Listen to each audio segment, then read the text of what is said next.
Alright, hi there. This is for CSC 434, Midterm Attacking WordPress Authentication. Um, I've chosen to write in Python. Uh,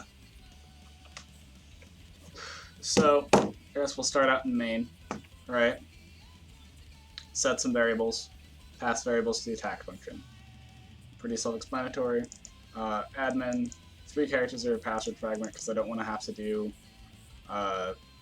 all umpteen million, I believe, uh, variations of it. Expiration, again, this is as it was set before, is January 1st of 2020.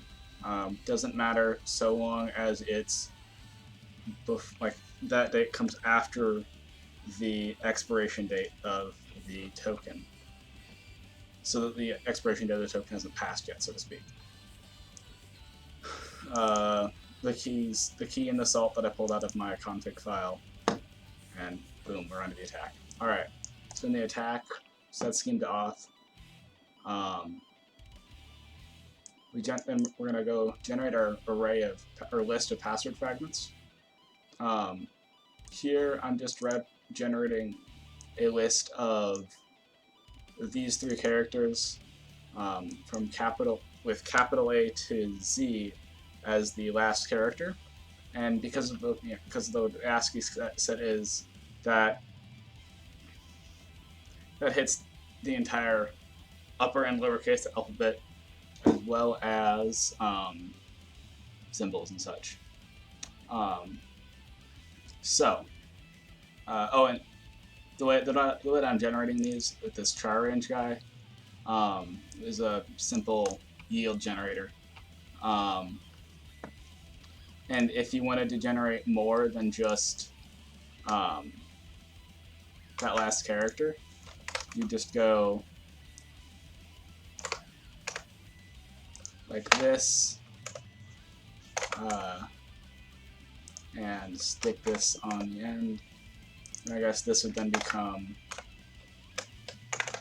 like that, an empty string. So you're just concatenating onto the end of that empty string there. And you'd make A and B or whatever the heck you wanted to do.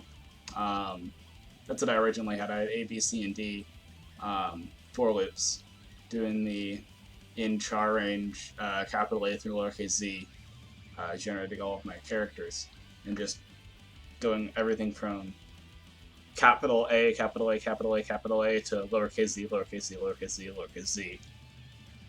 That takes a lot of time, so we're just going to be lazy about it. And for the sake of demonstration, do that. Now, when we get back into the attack function here, right? We are going to set the cookie ID equal to, this is the, of course I'm losing my words now. Ends with a 5, it's a hash. You know what I'm talking about. Of the URL. MD5. Yeah, MD5 hash. Yeah, MD5. And we're just gonna set that as our variable here.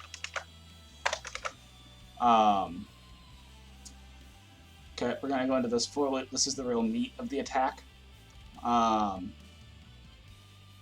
Ignore this. This is debugging. We don't care about that anymore. Oh, we're gonna leave that there for posterity's sake, though. So hash q, because for a little while I was afraid that it was doing something funky because of the hash built-in function, but I don't really think it changed anything. We go up to WP hash, which is HMAC of salt data, and salt is just key plus salt. For a while I had salt and the data flipped around, or rather just completely reversed the whole thing, kinda, and it was tripping me up for a long time, and it wasn't fun. I don't know, I just flip my head around on it or something. Got it sorted out and it works now. But that returns an HMAC hash of that, which we then use down in here for another HMAC hash, as well as sticking the username and the expiration that we set right down here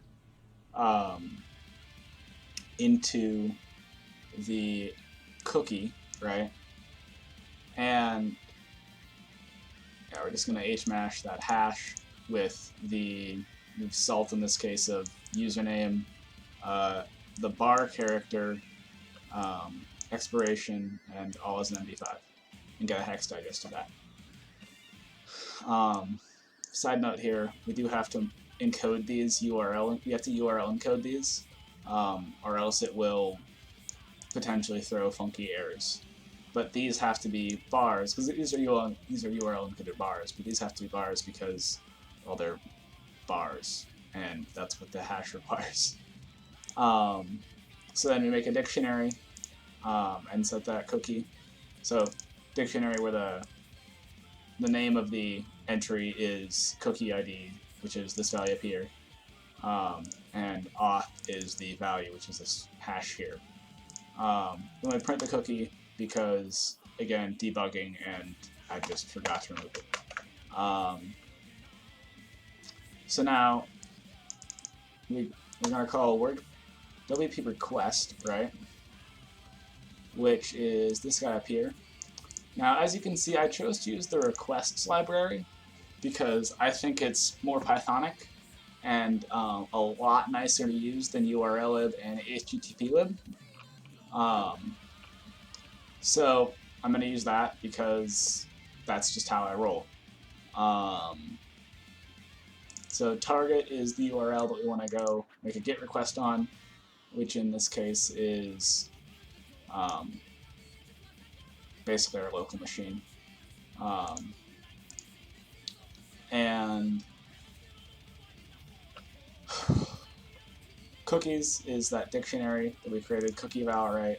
So we passed it here as cookie, which gets set equal to cookies, and that's how our request does cookies.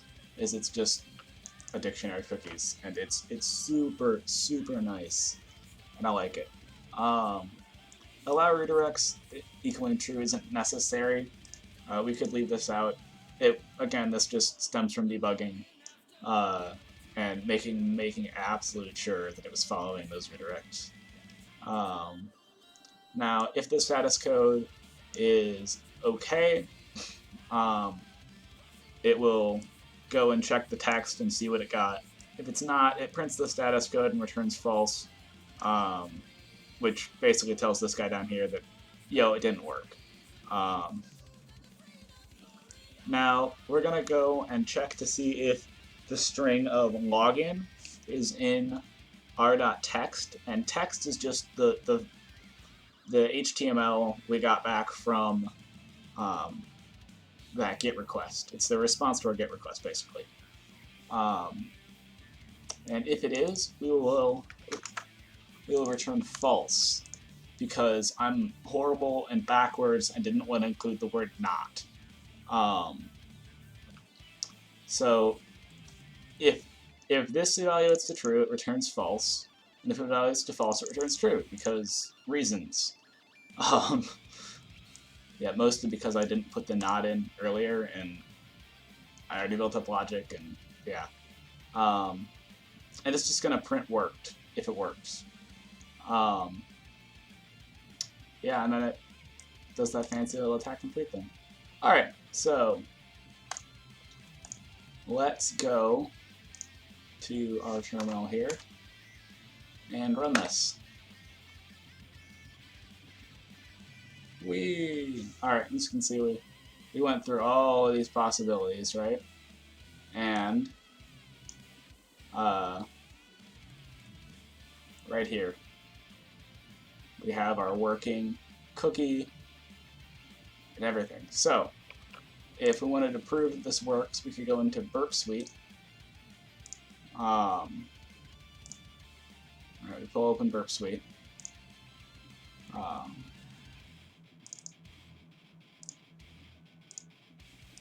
Let's open this up here. Right.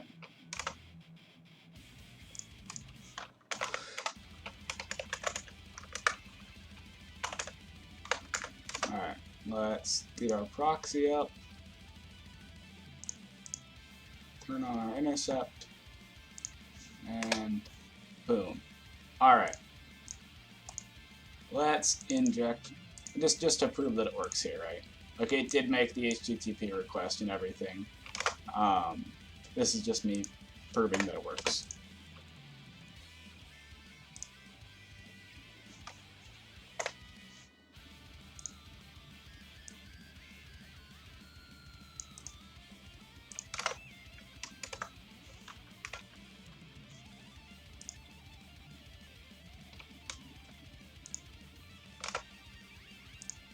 Yep. And as you can see, we are in as admin, and we did not have to go through the login page. Yeah, I think that's pretty much everything.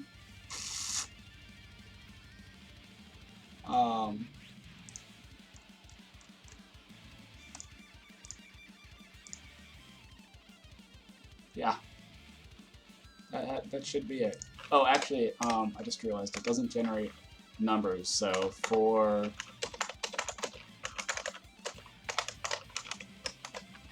that will generate, it should generate like 1 through 9.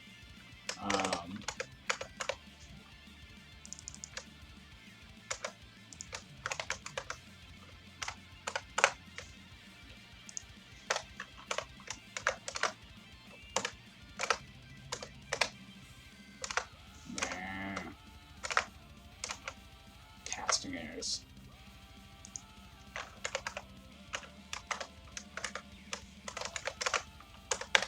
Because editing code in production is always a good idea. I guess that was one high. Still. Alright. Yeah. That generates all our... pretty much everything. It generates a few that it doesn't need to. Mostly because it's just so much faster to write to go uppercase A to lowercase c and get a few invalid options. Well, not necessarily invalid, but probably not valid. Alright. I'm sure we're going to stop watching like 4 minutes ago, but have a good evening, alright?